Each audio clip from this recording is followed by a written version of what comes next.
Je vais lui faire une offre qu'il ne pourra pas refuser.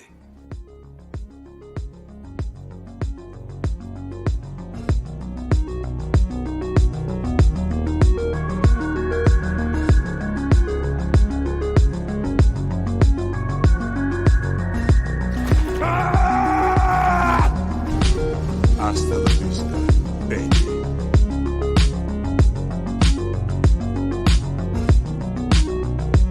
Bonjour à vous les cinéphiles, j'espère que vous allez bien, que vous avez passé un très bon Noël. Aujourd'hui on se retrouve pour la critique du film Balles perdues 2, dont la critique du premier volet est déjà disponible sur la chaîne, je vous laisse aller jeter un petit coup d'œil. Balles perdues 2 est un film d'action français sorti le 10 novembre 2022 sur Netflix, toujours réalisé par Guillaume Pierret avec Alban Lenoir et Stéphie Selma. Nous avons aussi une brève apparition de Nicolas Duvauchel, mais c'est très rapide. Donc Balles perdues 2 est la suite directe du film Balles perdues sorti il y a 2 ans maintenant sur Netflix. L'intrigue va se dérouler quelques temps après le premier volet. Lino se remet difficilement de la mort de son frère et il est à la recherche de Areski et va tout mettre en œuvre pour venger la mort de son frère tué par le bras droit de Areski, Marco, dans le premier volet. Alors à votre avis, est-ce que j'ai aimé le film ? Bien sûr que j'ai aimé ce deuxième volet de Balles perdues, même un peu plus que le premier. Je lui donne la note de 8 sur 10. L'intrigue est simple, encore une fois avec Lino qui veut venger son petit frère et va retrouver Areski et Marco pour les traîner en justice. Mais le film a un très bon rythme je trouve. Le scénario est simple, je vous l'accorde. Mais que demander de plus ? On a de l'action non-stop pendant 1h30.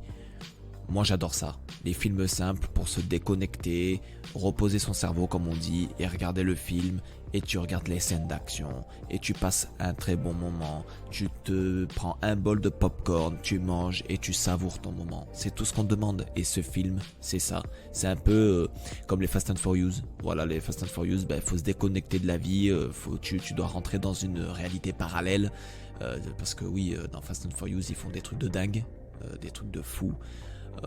Que tu pourrais jamais faire en vrai. Mais Balles perdues, par rapport à ces films-là, alors il y en a beaucoup qui font la comparaison justement avec les Fast and Furious parce qu'il s'agit de voitures, scènes d'action en voiture, course-poursuite, etc. Mais Balles perdues, pour le moment, j'espère que dans le 3 ou dans le 6, ils font un 3, un 4, un 5, ça va pas terminer comme les Fast and Furious. Mais pour le moment, c'est pas des trucs folichons, Balles perdues. Ça reste ancré dans la réalité et c'est ça que j'apprécie. Donc une fois de plus, on ne s'ennuie pas. Au bout de 10 minutes de film, il y a déjà une petite scène de baston et ensuite au bout de 30 minutes de film, on passe une étape de l'intrigue qui fait que l'action sera non-stop jusqu'à la fin du film. Entre baston et course-poursuite, on sera servi. Pour ce deuxième volet, nous avons toujours des scènes d'action efficaces. Les scènes de combat sont toujours bien lisibles et bien chorégraphiées et exécutées. Pour moi, c'est un sans faute. Alban Lenoir a l'air toujours aussi investi dans ces scènes-là et ça fait plaisir à voir. Apparemment, l'acteur aurait réalisé 99% de ses cascades et ça se voit à l'écran. D'ailleurs, pour ceux qui sont intéressés, il y a un making-of disponible donc sur YouTube, un making-of de Netflix sur le film Balles perdues 2 que je trouve très intéressant. Donc en plus c'est très court, ça dure 10 minutes, c'est intéressant. Donc pour ceux qui sont intéressés, allez-y jeter un coup d'œil, c'est pas mal. Alors même pour les courses-poursuites en voiture, elles sont toujours aussi lisibles et plus impressionnantes que le premier volet avec la nouvelle fonction de la voiture bélier que Lino a mis en place. Cette fois, il fait exploser et voltiger les voitures, ce qui rend les scènes beaucoup plus impressionnantes, sachant que, encore une fois, ce ne sont que des effets pratiques. Aucun effet spécial, tout est vrai et c'est génial. On sent que cette suite a eu un peu plus de budget que le premier film. Moins il y a d'effets spéciaux dans les films et mieux c'est. Aujourd'hui, les films ressemblent à de la bouillie numérique et ce n'est pas très plaisant. Je préfère voir du réel à l'écran. Et c'est ce qu'on nous offre ici. Un divertissement à l'ancienne et ça fait plaisir. Pour ce qui est des personnages, rien de notable à part le personnage de Julia joué par Stéphie Selma qui a un rôle un peu plus important. À la fin du film, elle a sa petite scène badass et j'ai l'impression qu'elle aussi, elle s'est beaucoup investie dans les scènes d'action. Lino et Julia forment tous les deux un duo de choc à l'écran. Ils savent conduire, ils savent se battre, ils savent tout faire. En ce qui concerne la musique du film, rien de notable. C'est pas Hans Zimmer qui est aux commandes, vous vous en doutez bien, mais ça fait le taf. La photographie pareil, rien d'incroyable. En revanche, ils auraient pu faire un effort sur le générique du film, qui est moche. surtout lorsque le titre du film s'affiche.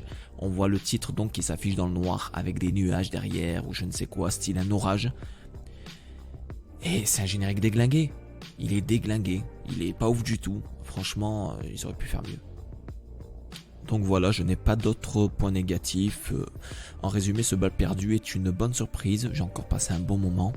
Et j'encourage la France à faire un peu plus de films de ce genre-là, car on n'en voit pas assez malheureusement.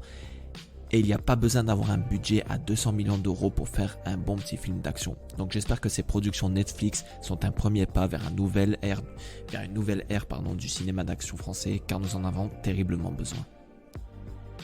Je vous recommande Balle perdue 2, c'est un divertissement honnête, sans prise de tête qui plaira à tous les fans de films d'action. C'est ici que je vous laisse les cinéphiles. N'hésitez pas à mettre un pouce bleu et à vous abonner. Et on se dit à bientôt pour une prochaine critique ciné-série.